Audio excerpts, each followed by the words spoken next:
साथियों नमस्कार। आपका स्वागत है आपके अपने परिवार आपके अपने YouTube चैनल रोजगार की राह में। मैं शिखा तेवतिया आप सभी के साथ निरंतर बनी हुई हूँ। उम्मीद करती हूँ कि आप सभी अच्छे होंगे और अपनी पढ़ाई अच्छे से कर रहे होंगे। जैसा कि आप सभी जानते हैं, मैं आपको जीव विज्ञान करा रही हूँ और जीव विज्ञान में अब तक हम क्या कर चुके हैं, अपना कंप्लीट प्राणी विज्ञान जो हमारा चल रहा है उसमें हम क्या कर चुके हैं, आपका संघ पढ़ चुके हैं, उसमें आपका वर्ग पढ़ चुके हैं। उसके बाद हम बात कर चुके हैं अपनी लास्ट 2 क्लासेस में कोशिकाओं की। उम्मीद करती हूँ कि अब तक आपको सभी कराया हुआ समझ आया होगा। तो आज आप जैसा हेडिंग देख पा रहे हैं, यानी मानव शरीर यानी ह्यूमन बॉडी में हम क्या पढ़ने वाले हैं, रक्त रुधिर परिसंचरण तंत्र यानी ब्लड सर्कुलेटरी सिस्टम के बारे में बात करने वाले हैं कि ब्लड सर्कुलेटरी सिस्टम क्या है। यानी सर्कुलेटरी सिस्टम या परिसंचरण तंत्र का जो मतलब है वह क्या है कि एक ही मार्ग से आना जाना या निरंतर चक्कर लगाते रहना, वो क्या है, हमारा परिसंचरण है। और किसका, अगर ब्लड का आना जाना हो रहा है, ब्लड का आगमन आवागमन आगमन हो रहा है, तो वो क्या है, आपका रक्त परिसंचरण तंत्र है, जिसके बारे में हम आज बात करने वाले हैं। उसमें जो हमारी बॉडी है, ह्यूमन बॉडी है, उसके 4 पार्ट बहुत ज़रूरी हैं जो यूजफुल हैं। वो है आपके क्या, हृदय, रक्त वाहिनियाँ, रक्त और आपका लसिका ग्रंथि। कितने पार्ट हम पढ़ने वाले हैं, आपके रक्त, हृदय, लसिका ग्रंथि और रक्त ध्वनिया, ये हम क्या करने वाले हैं, पढ़ने वाले हैं। किसमें, रक्त परिसंचरण तंत्र में। तो आज हम जानते हैं बेसिक बेसिक। तो आइए आज की क्लास शुरू करते हैं और देखते हैं हमारे कि आज क्लास हमारी कैसी होने वाली है। रक्त परिसंचरण में पाए जाने वाले अंग, यानी जो रक्त परिसंचरण तंत्र है, जो हमारा ब्लड सर्कुलेटरी सिस्टम है, उसमें जो हमारे अंग उपयोगी हैं, कितने अंगों से हमारा जो ब्लड है वो सर्कुलेट होकर जाता है, तो वो हम बात करने वाले हैं। तो वो सबसे पहले तो हमें क्या चाहिए, रक्त चाहिए। सबसे पहला क्या है, हमारा रक्त है। उसके बाद क्या है, हमारा हृदय यानी हार्ट, जो ब्लड को पंप करता है। उसके बाद है हमारा क्या, रक्त वाहिनियां, ब्लड वेसल्स, रक्त वाहिनियां, वो है रक्त वाहिनियां। और उसके बाद है आपका लसिका तंत्र या लसिका ग्रंथि। क्या है आपका, लसिका तंत्र या लसिका ग्रंथि। तो हमारे जो ब्लड सर्कुलेटरी सिस्टम है उसमें हम कितने ऑर्गन्स यूज करने वाले हैं, रक्त, हृदय, आपका उसी के साथ आपका क्या हम लेने वाले हैं, लसिका ग्रंथि और रक्त ध्वनियाँ। तो जैसा आप सभी जानते हैं ब्लड के बारे में, ब्लड क्या है, ये एक लसलसा पदार्थ है जिसे हम क्या बोल सकते हैं, क्रोमोप्रोटीन भी बोल सकते हैं, कोमोप्रोटीन भी बोल सकते हैं। क्या बोल सकते हैं हम रक्त को, क्रोमोप्रोटीन भी बोल सकते हैं। क्रोमोप्रोटीन यानी कि आपका जो क्रोमोप्रोटीन है, यानी रक्त क्या है, एक लसलसा पदार्थ है। लसलसे पदार्थ से हमारा बात करते हैं कि रक्त एक लसलसा पदार्थ है। रक्त एक लस लशा पदार्थ है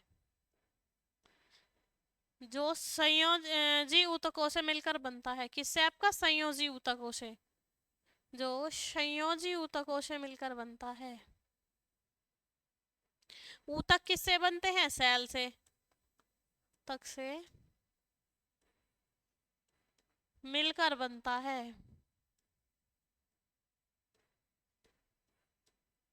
से मिलकर बनता है आपका, संयोजी ऊतकों से मिलकर बनता है। उसके बाद अगर हम बात करें आपके किसकी, के रक्त का अध्ययन, जो रक्त का अध्ययन है वो हमारा कहलाता है हीमेटोलॉजी। रक्त का अध्ययन यानी स्टडी ऑफ ब्लड या रक्त का अध्ययन,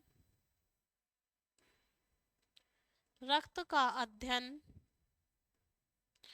हीमेटोलॉजी क्या कहलाता है आपका, हीमेटोलॉजी कहलाता है, रक्त का अध्ययन।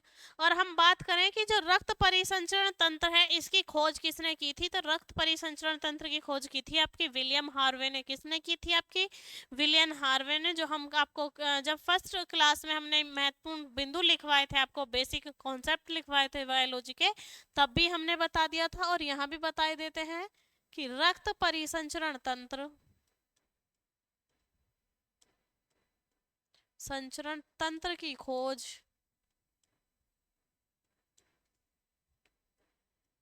किसने की, आपके विलियम हार्वे ने।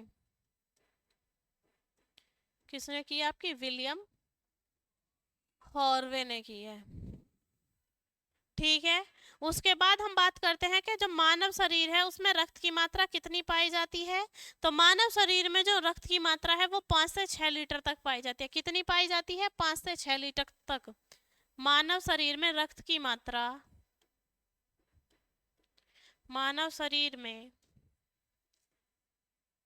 रक्त की मात्रा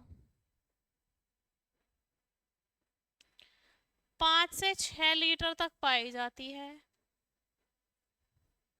लीटर तक पाई जाती है। तथा महिलाओं में,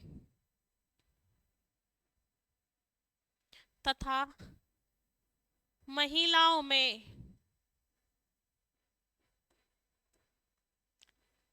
पुरुषों की अपेक्षा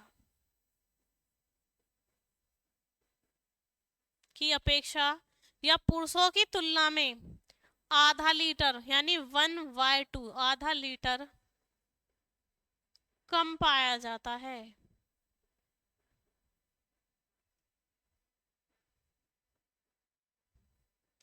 रक्त की बात चल रही है तो रक्त कैसा है हमारा? जो मानव शरीर में 5 से 6 लीटर तक पाया जाता है, लेकिन महिलाओं में क्या रहता है? आधा लीटर तक आपका कम पाया जाता है। उसके बाद हम बात करें कि मानव शरीर का कितने परसेंट भाग आपका किससे होता है? आपका रक्त का होता है। तो मानव शरीर में अगर कोई व्यक्ति आपका कितने केजी का है? आपका 100 केजी का है, तो उसका जो 7% है यानी 7 किलो जो भाग है, उसका जो 7 केजी वेट है वो किससे है? ब्लड से। यानी मानव शरीर में 7% भाग रक्त पाया जाता है। कितना? 7% भाग रक्त पाया जाता है। और जो ब्लड है उसकी जो पीएच वैल्यू है वो हमारी कितनी होती है? 7.4। यानी कि वो जो ब्लड है वो किस में आता है? आपके क्षारीय में। किस में आता है? आपका क्षारीय में। यानी मानव शरीर में 7% तक, मानव शरीर में 7% भाग तक रक्त पाया जाता है, पाया जाता है। तथा रक्त का पीएच मान, रक्त का पीएच मान 7.4 होता है। पीएच स्केल हम पढ़ा चुके हैं आपको फिजिक्स में। पीएच स्केल क्या है आपका? अगर 7 है तो उदासीन, 7 से कम वैल्यू है अगर पीएच की तो अम्ल, और 7 से अधिक पर है तो कैसा होता है? वो क्षारीय होता है। और सामान्य व्यक्ति जो है वो प्रतिदिन जो रक्त प्रवाहित करता है वो करता है आपका 9.450 मिली, या फिर हम बोल सकते हैं 9450 मिलीलीटर ब्लड को क्या करता है? फ्लो करता है। सामान्य व्यक्ति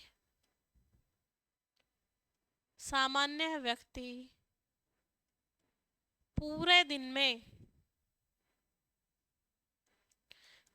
में 9450 मिलीलीटर रक्त प्रवाहित करता है।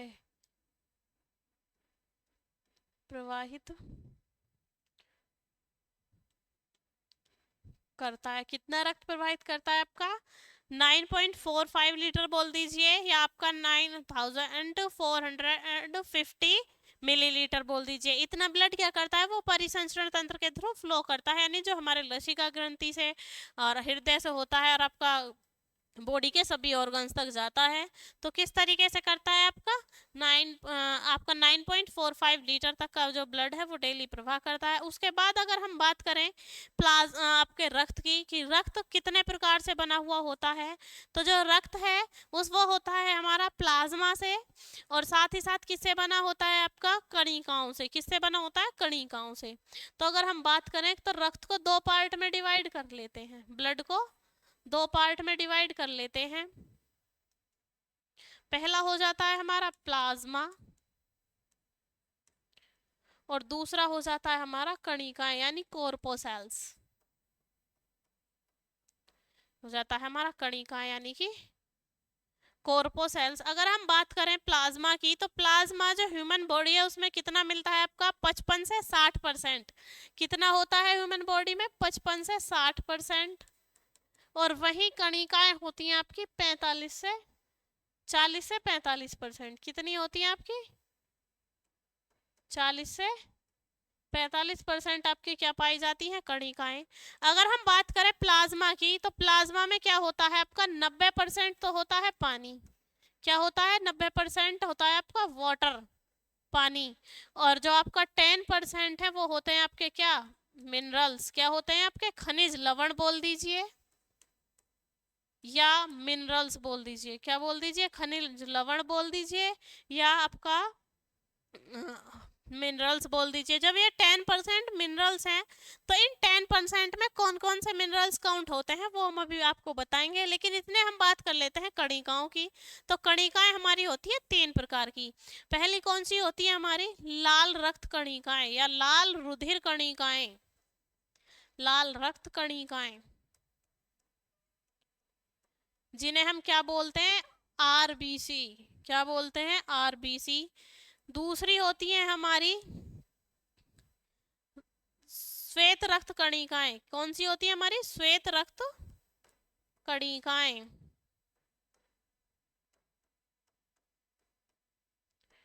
कणिकाएं यानी जिन्हें हम WBC बोलते हैं। क्या बोलते हैं, WBC।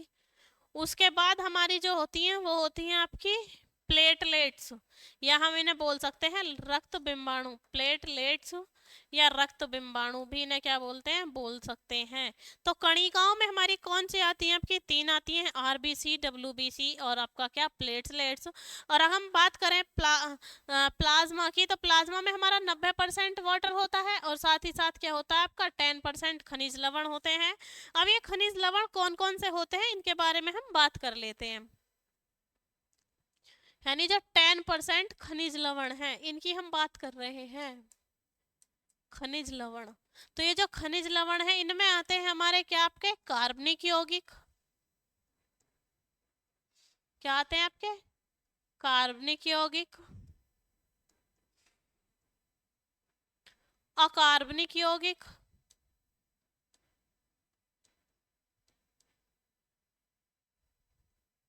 अकार्बनिक यौगिक। तो हमारे ये आते हैं कार्बनिक और अकार्बनिक यौगिक। आपका प्रोटीन हो गए, कार्बोहाइड्रेट्स हो गए, ये सब क्या है हमारे, मिनरल्स। प्रोटीन,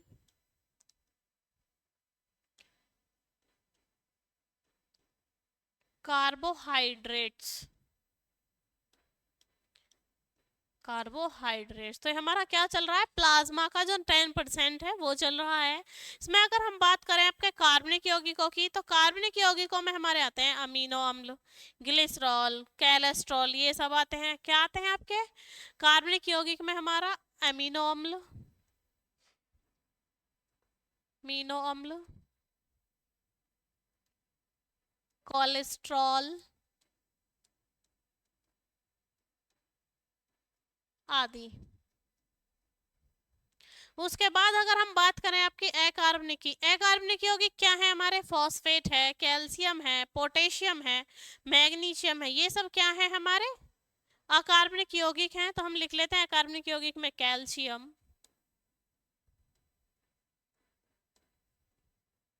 मैग्नीशियम,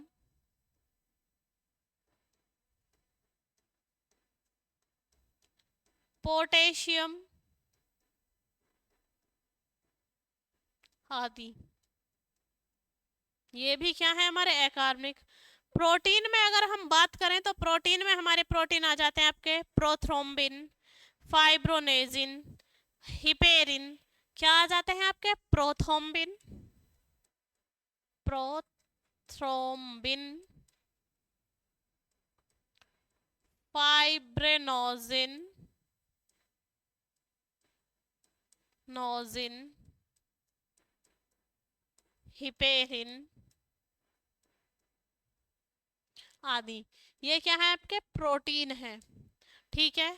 उसके बाद अगर हम बात करें आपके कार्बोहाइड्रेट्स की, तो कार्बोहाइड्रेट्स में हमारे क्या आ जाते हैं, वे कार्बोहाइड्रेट्स हो गए आपके, बहुत सारे होते हैं आपके, जैसे ग्लूकोज है, ये सब क्या है हमारे। और फिर उसके बाद वसा है आपका, ये सब क्या है हमारे, जो हमारे क्या होते हैं आपके मिनरल्स में आते हैं, 10% मिनरल्स में ये सब आते हैं। अगर हम बात करें आपके हिपेरिन की, तो जो हिपेरिन प्रोटीन है,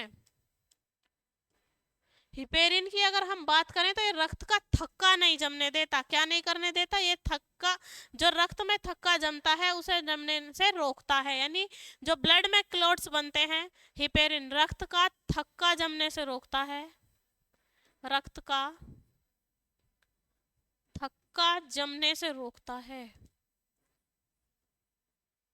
से रोकता है। ये किसका काम है आपका, हिपेरिन का। उसके बाद अगर हम बात करें आपके फ्रोमेनोजिन की, तो आपका फाइब्रोनेजिन जो है, ये क्या कर, फाइब्रोनेजिन जो है ये एक ऐसा प्रोटीन है, अगर हम इसे प्लाज्मा से निकाल देंगे तो प्लाज्मा में क्या बचता है आपका, सीरम शेष बचता है। क्या बचता है, सीरम शेष बचता है। या तब हम लिखेंगे कि अगर प्लाज्मा से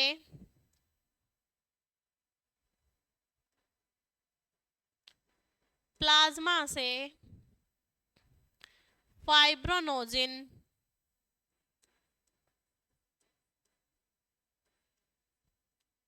फाइब्रोनोजिन निकाल देने पर निकाल देने पर सेरम शेष बचता है, हम शेष बचता है। क्या शेष बचता है आपका, सेरम शेष बचता है। उसके बाद अगर हम बात करें एल्बुमिन की, तो एल्बुमिन है, एल्बुमिन जो है वो लीगामेंट्स का निर्माण करता है। लीगामेंट्स क्या होते हैं, जो दो हड्डियों के बीच में जॉइंट आते हैं, उन हड्डियों के बीच में जो आपका मांसपेशियां हैं वो क्या है, हमारे लीगामेंट्स हैं। तो जो लीगामेंट्स को निर्माण करने में वर्क करता है वो करता है हमारा एल्बुमिन। क्या करता है, एल्बुमिन। एल्बुमिन एल्बुमिन क्या करता है, लीगामेंट्स का निर्माण, लिगामेंट्स का निर्माण।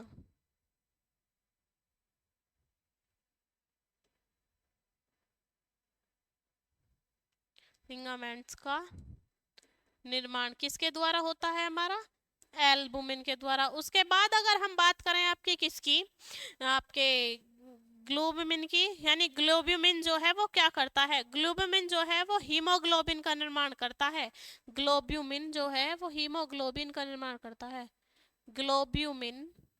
ये भी कैसा प्रोटीन है, जो ब्लड में मिलता है, ये प्रोटीन है। ग्लोब्यूमिन क्या करता है आपका,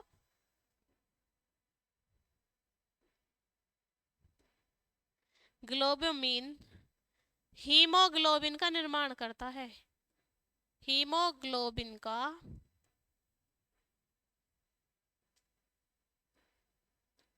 निर्माण करता है। जो हमारा ग्लोब्यूमिन है वो किसका निर्माण करता है आपका, हीमोग्लोबिन का निर्माण करता है। और अगर हम क्या प्लाज्मा से अगर फाइब्रोनोजिन निकाल देते हैं तो क्या शेष बचता है, सीरम। और जो हमारा रक्त है और कोशिकाओं के मध्य जो रक्त का दबाव रहता है, तो हम महसूस नहीं कर पाते। वो किस कारण से नहीं कर पाते, हम वायुमंडलीय दबाव के कारण। एटमोसिक एटमोफेसिक एटमोफेस सॉरी एटमोस्फेयर जो प्रेशर है हमारा, एटमोस्फेरिक जो प्रेशर है उसके द्वारा हम क्या नहीं कर पाते, कि जो कोशिकाएं और आपका ब्लड के बीच में जो आपका दबाव रहता है, जो प्रेशर रहता है, उससे हम महसूस नहीं कर पाते वायुमंडल के द्वारा। उसके बाद अगर हम बात करें कि अगर हमारे रक्त का जो जीवित भाग है वो 40% होता है, जिसे हम किस में बांट देते हैं अपना, आरबीसी, डब्ल्यूबीसी और प्लेटलेट्स में। किस में बांट देते हैं हम, डब्ल्यूबीसी, आरबीसी और प्लेटलेट्स में। हम बात कर रहे थे किसकी, कि रक्त और कोशिकाओं के बीच जो आपका क्या होता है, दबाव होता है। रक्त व कोशिकाओं के बीच के बीच उपस्थित दबाव, उपस्थित दाब जो है, दाब, वह हमें वायुमंडलीय दाब के कारण महसूस नहीं होता। एटमो प्रेशर के कारण। वायुमंडलीय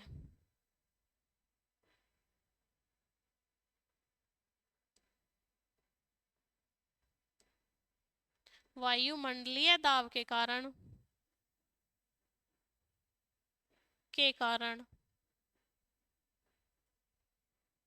महसूस नहीं होता।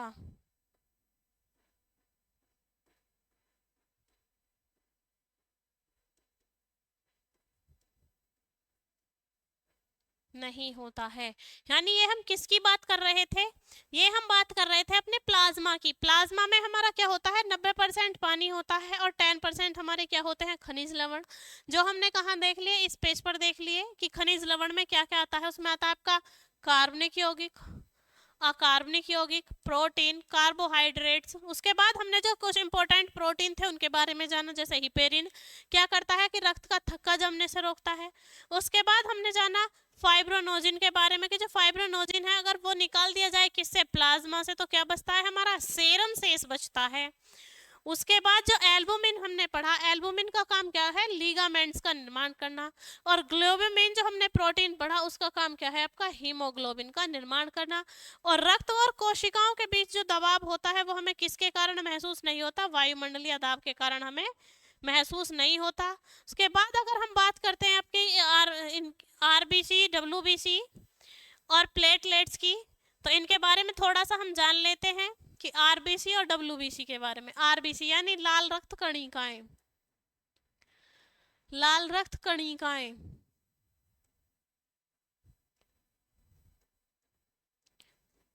आरबीसी या रेड ब्लड कॉर्पोसेल्स, और इनका जो हम साइंटिफिक नाम लेते हैं वो है इरिथ्रोसाइट्स। क्या है? इरिथ्रोसाइट्स है इनका साइंटिफिक नाम, या इन्हें हम क्या बोल सकते हैं? Erythrocytes, erythrocytes.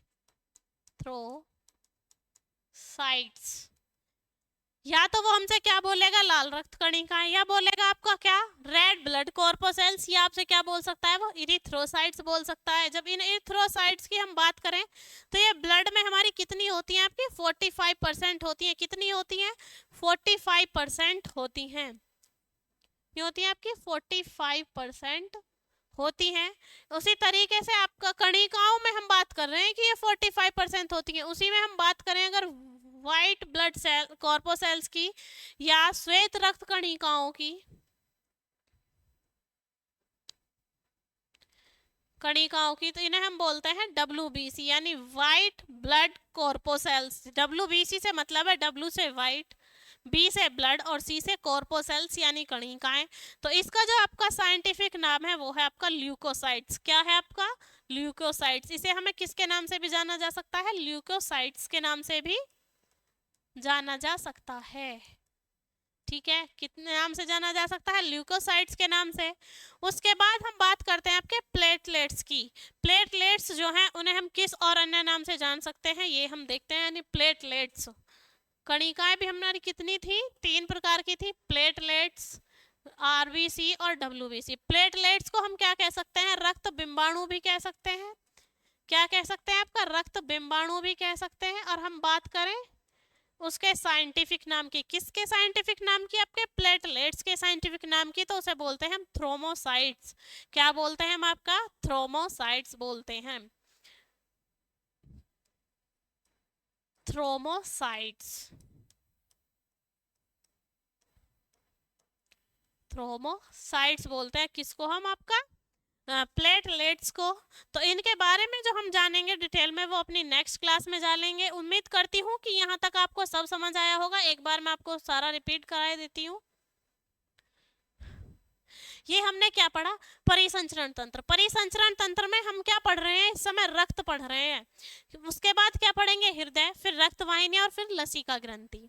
परिसंचरण तंत्र की खोज किसने की थी? विलियम हार्वे ने। उसके बाद हमें पूछा गया रक्त को क्या अन्य नाम दिया जाता है? रक्त को क्या कहते हैं हम? क्रोमोप्रोटीन भी। कैसा पदार्थ है? एक लसलसा पदार्थ है जो संयोजी ऊतकों से मिलता है। और रक्त का जो अध्ययन है वो हीमेटोलॉजी। मानव शरीर में सामान्यतः 5 से 6 लीटर मिलता है, लेकिन पुरुषों की अपेक्षा महिलाओं में कम पाया जाता है। कितना? आधा लीटर तक कम पाया जाता है। उसके बाद हमने बात की थी कि रक्त जो मिला होता है वो किससे मिलकर बना होता है, तो रक्त बना होता है हमारा प्लाज्मा से और कणिकाओं से। प्लाज्मा में भी हमारे दो पार्ट में डिनोट था, 90% पानी और आपका 10% खनिज लवण। और इसी तरीके से कणिकाएं भी कितनी थी, 3 प्रकार की कणिकाएं थी। तो सबसे पहले हमने किसके बारे में जाना, आपका तीनों कणिकाएं जानी। फिर उसके बाद हमने क्या जाना, आपका खनिज लवण जाने की। खनिज लवण में किस कौन कौन से आपके खनिज लवण है, जैसे कि आपका कार्बनिक है, अकार्बनिक है, प्रोटीन है, कार्बोहाइड्रेट्स है, और जो प्रोटीन्स थे जिनके उपयोग हमारे ब्लड में इम्पोर्टेंट थे वो भी हमने लिखा है। उसके बाद हम आपको अपनी नेक्स्ट क्लास में बताएंगे आरबीसी डब्ल्यूबीसी के बारे में। ठीक है, तो आज की हमारी क्लास यहीं समाप्त होती है। उम्मीद करती हूँ कि आपको समझ आई होगी, और फिर भी आपका कोई डाउट रहता है तो आप कमेंट कर सकते हैं। तो मिलते हैं आपसे आपकी नेक्स्ट क्लास में, तब तक के लिए जय हिंद जय भारत।